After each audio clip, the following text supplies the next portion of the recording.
Hello drivers, how are you today? In this video we are going to talk about the Driver San Francisco 6 months before release beta version. 2020 is definitely the year of the pre-release version of the Driver game, isn't it?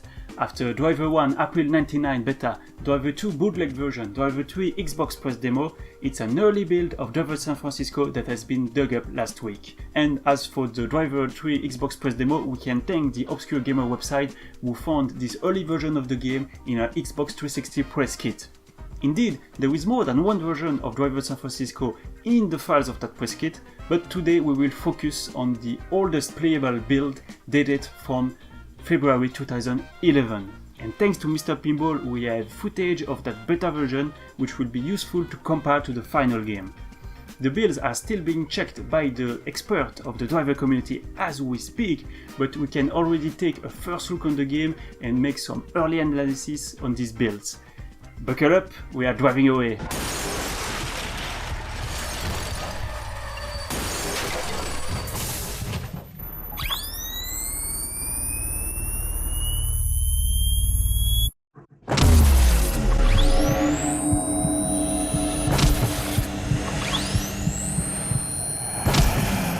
The very first change can be seen as soon as we launch up the game. The menus. They are very different from the final version that we all know so well. In the early stage of development, the dark side of Tanner's accident and coma had a much bigger presence, and was characterised by shattered glass and the crows.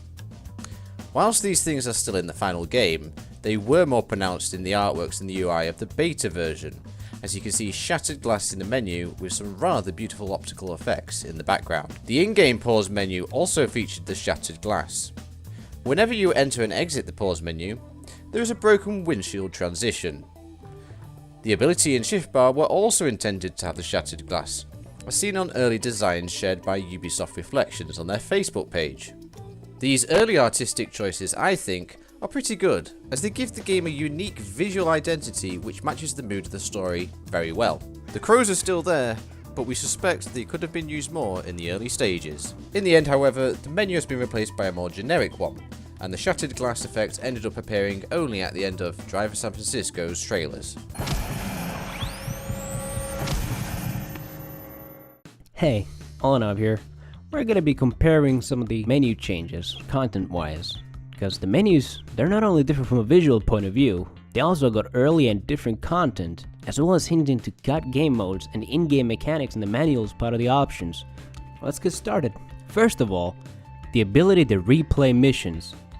In the final game, if you wanted to replay missions, you would either have to make backups of your save games at specific points of the storyline, or you would just have to start over again either in a new game or New Game Plus. However, in the pre-release version, there's the ability to pick from the various missions that you've already played, just like in the older Driver games.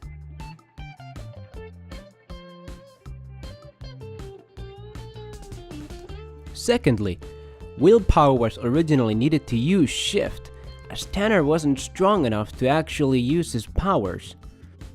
The ability bar in Shift mode would deplete, and unless it was fully charged, you wouldn't be getting slow motion.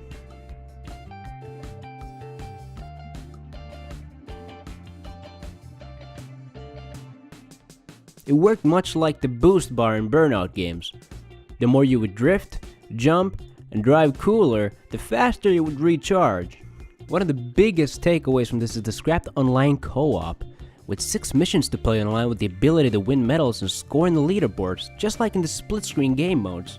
Why this was cut is anybody's guess, but I think we can all agree that it's a huge loss for the entire game. Cooperative game modes would have brought out more variation for sure. Online level was indicated in the HUD in-game. Kinda useless though. We can definitely see why this was scrapped. You could also use RAM online, whereas in the final game, that's simply not an option. Other cut shift features include a weapon called Take, which had to be charged before used and let you steal cars controlled by another player. Impulse was instantaneous at that point, but the charging time from the Take weapon was put on it instead after it was cut.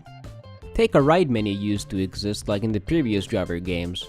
You would be able to choose your car, your starting point, and the time of day. You would collect cars by shifting into them, and it was completely separate from the story mode. Using willpower to buy garages, abilities, and upgrades came much later. Another change that maybe isn't as notable as the other ones but kinda cool either way, the early credits was actually using Driver 3 credits as a placeholder. You can note this with the cities section where it mentions Miami, Nice, and Istanbul. Kinda funny. Some other minor changes include the city unlock videos, or CUV for short, are different and not looking that up to date anymore, to put it diplomatically. Notably by the fact that there are huge black spots in the game world and missing geometry.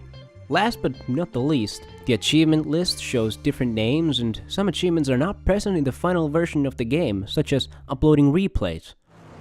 And that's all she wrote, from me anyway.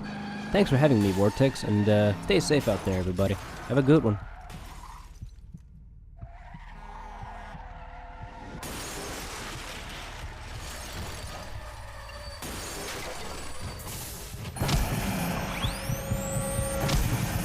And that's it for today. Thanks again to Mine and Drive and Oranov for their participation in this video, which focused on the artistic and content difference in the menu of the beta build. The next video will be about the differences found in the gameplay footage shared by Mr. Pinball for the beta and the final version, which will be posted in a few days. If you want to support the channel, please click on the join button below the video to get access to exclusive perks and rewards. I would like to thank my current web viewers, Taras Corral, DriverDimension.com, French Contact, and the comeback of Neurosins. Thanks for watching and see you soon, drivers. Excuse me. I was the one who picked up the birds and the game was like, no. Excuse me, what the fuck? This flag's going really far.